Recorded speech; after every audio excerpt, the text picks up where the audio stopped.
Your texture choices relay a thought or experience or concept or a sense of beauty. However, with an impact that is rarely upstaged by anything else except perhaps color, texture choices allow you great control over what you convey and what people see in your work. Hello, all my varied and unique creatives out there. Thank you for joining me at the Sage Arts Podcast. I am the aforementioned Sage here doing another solo for you. And unfortunately, it's probably going to be the only one this month. Not just the only solo, but the only episode. I thought I would get one out early even this week. And not only did I not do that, I'm getting it out late. I already missed last week, so I apologize for that. But things have just gotten so crazy over here.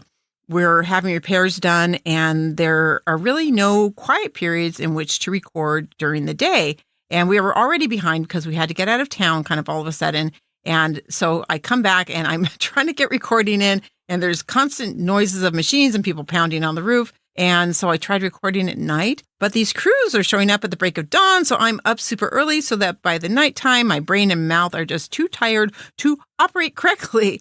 There's a few other things as well, but I'm not going to bore you with all the silly drama, but it's just a lot of stuff is happening all at once here. And I just want you to know that I really tried to work it out so I could keep going, but it's just become too stressful and I'm too distracted by all this other stuff. And I just don't feel like I can do the kind of quality work that I've been aiming for with this minimal amount of undistracted time I have each day, which some days hasn't been really any at all. So I'm thinking if I take the rest of this month off to catch up on all the things that are hanging over my head, take care of all this construction stuff, continue working, healing my arm, then I can get back to you at the beginning of November and really dive in and give you good quality episodes.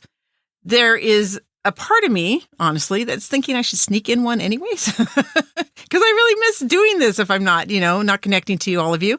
But if that does happen, it will notify you in your podcast players, and I will send out a newsletter if I do that. In fact, I'll probably send out a couple newsletters in any case just to touch base with you and probably check in on your design focus for this month, because that's what we're going to talk about today. So do make sure you're signed up for the newsletter if you aren't already. You can do that on the homepage of thesagearts.com. Just look for the news and notices button. There's also a link in your show notes or description section of your podcast player. So yes, I was out of town and I did try to keep up with messages. And I think I wrote back everybody who emailed me, but if I didn't, I do apologize. I'm still actually doing some catching up. If you wrote me on social media, I just had to choose something to set aside because there's just too much. And social media, honestly, it's not my favorite thing to attend to, although I like to get on and see what everybody's up to, what my friends, my family, my fellow artists, you guys. But the kind of thing I have to do as a competitive business on social media kind of gives me a lot of anxiety. So considering I have all this other stress, I thought, I'm just going to set that aside for now. But hopefully this weekend, I will be able to catch up on any messages there as well. So I don't have names for shout outs, but I had a lot of past guests, even some upcoming guests who have been writing me and commenting on how much they're enjoying the episodes of late. So thank you all for that feedback and for cheering me on. I do want to thank all of you who've also contributed financially over the past couple of weeks. It's been pretty much all repeat donors, people contributing again, or some of you are on the monthly auto donation through PayPal. Know that I just love you guys for really committing to not just supporting my show, but supporting yourself through recognizing the value of these kinds of conversations for yourself. If you do need to write me, just reach out on social media, on Facebook or Instagram, on the Sage Arts podcast pages, or you can email me through the sagearts.com contact page. Again, all these links are always in your show notes or description section. If you do want to give back by donating, you can do so by going to those buttons on the homepage of the sagearts.com. Look for the Buy Me a Coffee and PayPal donation buttons. And if you go through PayPal, it'll give you that repeat donation thing. Again, links are in the show notes. And if you want to show your support by buying some of my polymer-centric books or magazines at the 10thmusearts.com, 10th spelled out TNTHMUSEARTS.com, and that money goes directly into the coffers for the podcast as well. You can find those links, again, in your show notes. Anyways, let's get to the subject matter that I'm offering you to focus on for October. This is the first episode of the month, even if it's the only one for the month. But we do design elements at the beginning of the month right now. And this design element is my absolute favorite. If you have known me for any length of time, you might have recognized that I am a texture junkie, and I'm not the only one. When I'm wandering around with my other artist friends, especially my polymer people, because texture is kind of a big thing in polymer art, we'll just stop and stare at walls or rocks on the ground or tree trunks or fabrics in store windows. I remember wandering through the south of France in this really wonderful little old village with all sorts of wonderful architecture and whatnot. And we're staring at a wall, just the wall. And I can't even remember what was in it. I think there was some things growing in it, some lichens, some embedded debris and some cracks. And we were all just mesmerized by it. So I think anybody passing by probably thought we were a bunch of crazy ladies just staring at a wall. But texture is so vitally important as a design element. And it doesn't matter what you're working with as a visual art form, you are dealing with texture on some level. So it is absolutely relevant to everyone who's listening if you do anything with visual arts. I don't know how you feel about texture or how you work with it in your artwork, but let's start by asking how often when you're creating something, do you ask yourself, what kind of texture do I want? Or probably more importantly, why did I choose this texture or end up with the textures that I ended up with? And why do you choose a smooth texture versus a rough texture or a simple texture versus a busy one? Do you understand the thought processes and the decision-making that you're going through? Where do your decisions come from? Like, how are they informed? Have you ever thought about that, right? So keep those ideas in your mind as we get into this conversation. And really to start a conversation about texture, kind of to give you the most complete picture of its role and how to use it in design, we should probably preface this with a broad definition in order to get past its most common and narrow definition. As defined in the Merriam-Webster dictionary, texture is the visual or tactile surface characteristics and appearance of something. In other words, texture is the characteristics of a surface as perceived by sight or touch, or both, really. This is important to keep in mind as this episode unfolds because visual texture works the same way as tactile texture, although when one mentions texture, our minds automatically go to thoughts of rough, bumpy, variously raised surfaces that are most fully appreciated by our sense of touch. But texture encompasses so much more. It is the variation or lack of it on a surface, both as we see it and as it exists dimensionally, particularly in regards to the way it would feel if we could touch it. Now, a lot of people make art that you don't want people to touch, but it still has a texture that would have a particular feel, and the person viewing it can imagine how that would feel against their fingers or their skin. At its most basic, texture is the feel or appearance of a surface, but that means it can be tactile or visual, flat or dimensional. For instance, tree bark is generally rough for a lot of trees. If you can reach out and touch the actual tree bark, that is a tactile texture. If you have a glossy photo of tree bark, the texture of the tree bark is still rough. It's just visual rather than tactile. You can't reach out and actually feel that with your fingers. If we don't make this distinction, you could say that the photo of tree bark is actually smooth, but you're actually describing the tactile texture of the glossy paper. Now, people will react to and draw conclusions about the work in large part because of its texture. Your texture choices relay a thought or experience or concept or a sense of beauty. This is alongside and in conjunction with other design elements, of course. However, with an impact that is rarely upstaged by anything else except perhaps color, texture choices allow you great control over what you convey and what people see in your work. When texture is varied, it also has the added ability of drawing a viewer in to examine its variation so that people spend more time with the work. Those are the concepts on texture I want to speak about today. So let's start with the visual versus tactile texture thing I started discussing just a moment ago. It's not a this or that thing. You actually do and usually will have both. How much you consider one or the other is going to vary depending upon the type of medium. But even mediums that are not made to be touched or are not really dimensional still have some variation in the surface or a lack of dimension in some cases. So you usually still do make a dimensional or tactile choice, but in either case, you are determining what the physical texture of the surfaces are going to be. Even photographs, we determine what paper they're printed on because the texture of the paper can change the perception and atmosphere of the image to some degree. Now, if you work in a dimensional medium, you may think you won't have to consider visual texture and only determine tactile texture. But most mediums have a visual texture that you make a choice about, one that may not have any significant three-dimensional variation, but visually it has variation on the surface. Take polished wood or polished stone or some of the effects you can get with polymer clay or ceramic glazes. The surface variation is visual and not dimensional, and you can't tell the difference when you touch it, right? It's not tactile. So just think about visual texture being the variation that you see on a surface. The other thing to keep in mind about texture is that it's not about having a certain level of roughness visually or dimensionally, but it is a spectrum of variation on the surface. Texture can be rough or smooth, but it being smooth doesn't mean it doesn't have texture, even though people would say, oh, it doesn't have texture because it's smooth. It's just a smooth texture, but it has something to say, having chosen a smooth texture instead of a rough texture. Every textural decision you make will be relative to smoothness or roughness. Or put another way, it has variation or it doesn't. Beech tree bark is relatively smooth compared to oak bark, although it is relatively rough compared to, say, glass. Lightly marbled clay will have a rougher or busier visual texture than a solid sheet of clay, but not as rough or busy as a crackled treatment, right? Now, is it really important to call what we would see as the absence of texture as smooth versus just saying there's no texture?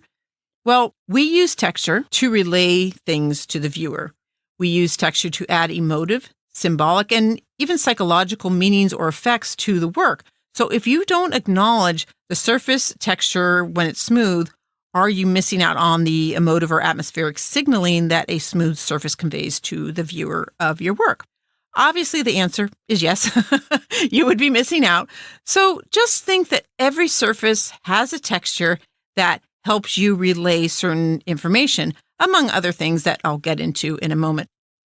As with color, different textures communicate varying emotions and atmospheres, but unlike color, texture can rather easily communicate all kinds of abstract ideas in rather concrete and sometimes quite literal ways. Concepts that deal with the physical nature of things like force or fragility or turbulence or stillness are not only readily interpreted, but kind of felt by your viewers or your viewers who are touching it, but they are also readily determined by you, by the artist, right? I bet you can think of a texture that could represent each of those physical characteristics I just named off, probably within a minute, if not just a handful of seconds, because most of us are actually pretty keyed into what a texture says, even if we have never consciously thought about it. And if you work in a medium that is meant to be touched, like adornment or clothing or like wall tiles or any of those kinds of things, functional pieces, teapots, spoons, these things are touched, the people are getting a literal feedback from the sharpness and the smoothness, and all those things feed us emotionally, right? Like a lot of us like really smooth surfaces. It feels beautiful, it's calming, while rough surfaces can kind of wake us up or even make us fearful or whatnot if it seems like it's dangerous, right? So really think about that. Give that some thought. Maybe even right now, think about how texture can readily elicit specific emotions. Like if you have something fuzzy, it often means comfort. If it's prickly or sharp, it conveys fear. Or if it's roiling and drippy, especially with the right kind of gross associated colors, it can elicit revulsion. And those are just a few of some really strong ones. To come up with textures for emotions, you could just think of a physical thing associated with each of those things. So like fuzzy, like blankets, is for comfort. Sharp knives, fear, so edgy, pointy things. And you can come up with a texture from that. So you can do a soft matte surface for something that feels comforting, or sharp erratic lines or needle tips for fearful feelings. You can pretty much come up with a texture to go with the intention of the work you're creating simply by identifying what characteristics you associate with the ideas or emotion of your concept, your theme, your intention, right? This could be as simple as throwing out a few adjectives to describe what reaction you want from the viewer, or you could list specific ideas or objects related to the theme or concept, and then consider textures that you associate with the words or those items that you are putting down. So you see how you can really control the message in your work through texture. It's a very, very strong and emotive design element. Now, the other important thing I think to consider when choosing texture is similarity or contrast between textures in the same piece. Most work you create or look at probably has more than one texture. It could be a combination of smooth and rough textures, or a variety of different rough textures or variations on smooth ones. You may often combine tactile texture and visual texture as well. So with all these combinations, you can achieve a lot of variation. And variation in texture, I think, is pretty instinctual for most creatives, that we try to do some variation between textures. I believe we have a desire for variation in texture the same way we tend to have a desire for variation in color. Of course, it depends on what you're trying to say, but we do have a tendency to want to mix things up a little bit because it does add interest and it does draw attention. But not having variation is also a choice, and a very valid one. It just, again, all depends on what you're trying to say or convey. Because if you have low variation, things are calmer, the energy is lower. It can feel more approachable if all the other design elements are more energetic and more erratic, that kind of thing. So there are definitely ways to play with that where it is useful to have low variation in your textures. There's another similarity between textures and color. And when we get into the color mode, which I'm going to start at the beginning of the year because it is a huge project, we'll probably do it for about 3 months, maybe 4 months. It's a lot. But one of the common ways to put a color palette together is to have a particular characteristic that is the same amongst all the colors chosen. And you can do the same thing with texture. It just helps to have at least one similar characteristic, so there is some relationship that the viewer can consciously or unconsciously recognize between the different textures. And you can actually use other design elements to create relationships between different parts of the artwork. So let's say you have a lot of angular lines in your piece or straight-edged forms.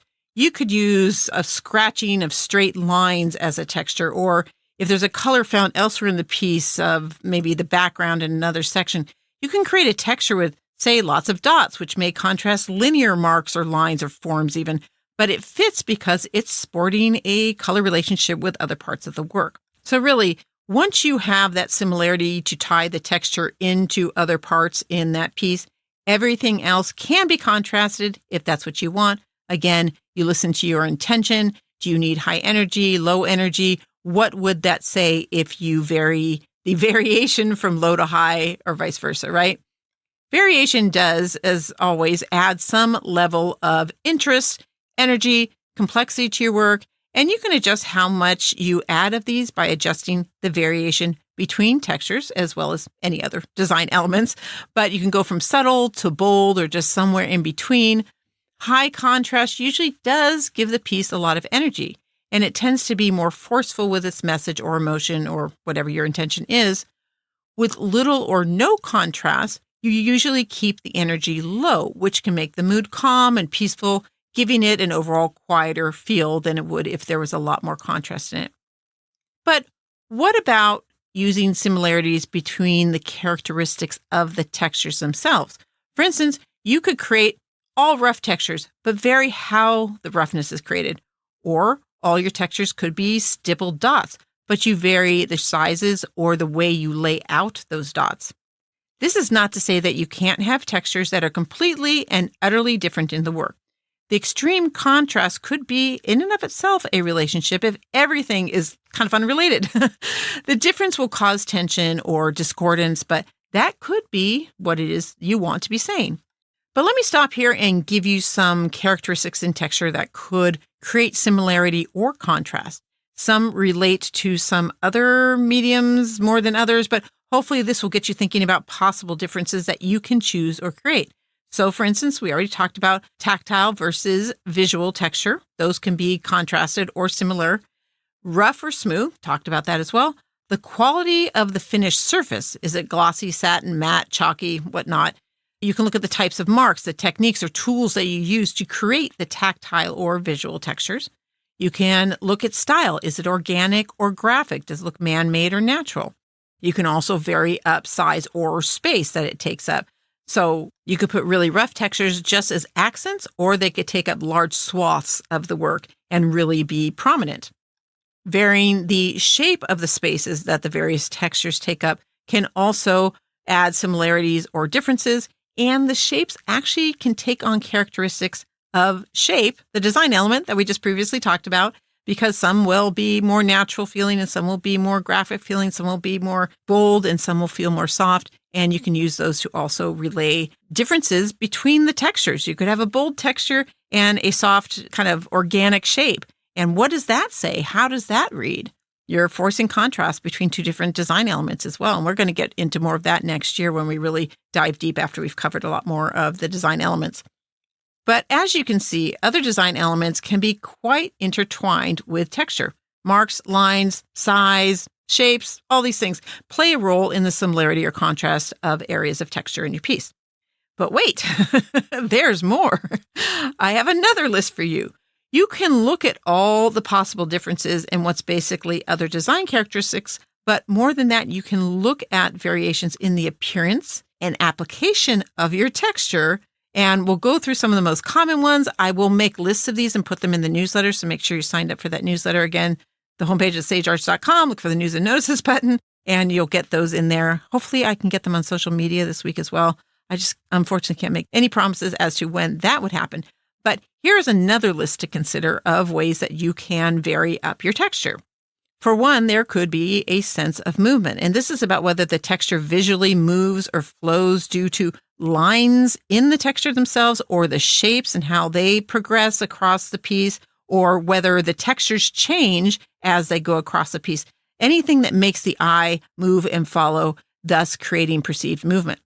You can also change up the organization. Is it controlled or chaotic? Is it organized or disorganized? So you could start out with a crazy controlled area and then make it go more chaotic. That actually creates not only a difference in organization, but a difference in movement. There's also what I like to call sequence. Is it consistent or transformational? I just hinted at that.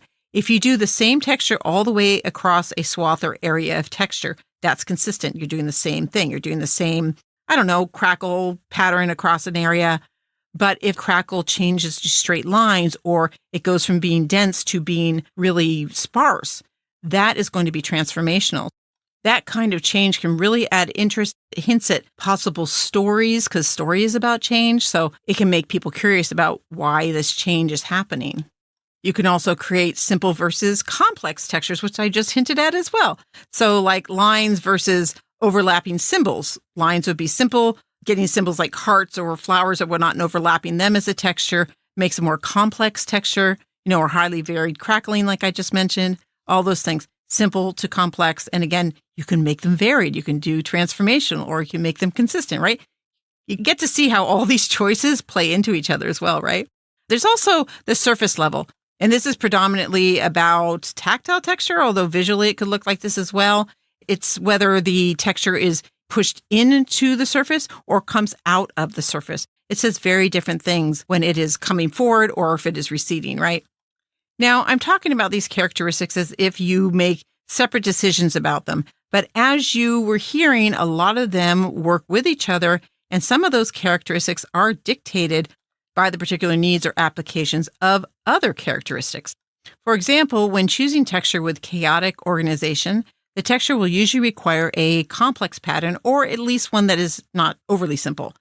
Those dictated characteristics, however, will very likely be in line with the idea or motion that you have in mind. And then at other times, some of these characteristics won't really even come into play or will be kind of neutral. But thinking about them means you are aware of what you have available to express yourself with, and it can nudge you to think outside of your usual kind of default approaches to texture. Like other design characteristics, this may seem like a lot to think about since you're learning it auditorially especially. But as I said, I'll put together a list for the weekend's newsletter and then give me a few days maybe to get it on social media. So you will have something in hand in which to practice texture and think about all these characteristics. But aside from those lists, there's actually a really simple kind of jump-starting way to think about texture and what best suits what you're trying to convey. And it's really just throwing out adjectives to describe what reaction you want from the viewer. Just think about what adjectives or ideas do you hope would come to the viewer's mind as they consider your work. Then relax and just think about what kind of textures naturally come to mind. And I think you'll readily see these equivalences between ideas and textures that share the same adjectives, the same feelings, and elicit the same kind of emotional or psychological response. You can also look at artwork of others and determine what emotion or sense you get from the piece, kind of in general. Then identify what textures are used and how much does the texture contribute to the feeling you're getting from the piece. I mean, really, you could do this actually walking out in the world, in nature, in buildings, and whatever it is that you're passing.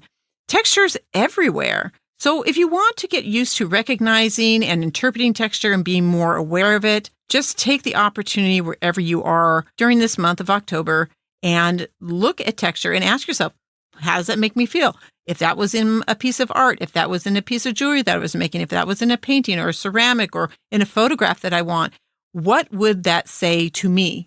And what it says to you may or may not be what it says to other people, but it's important when you're making your work to start from what it says to you.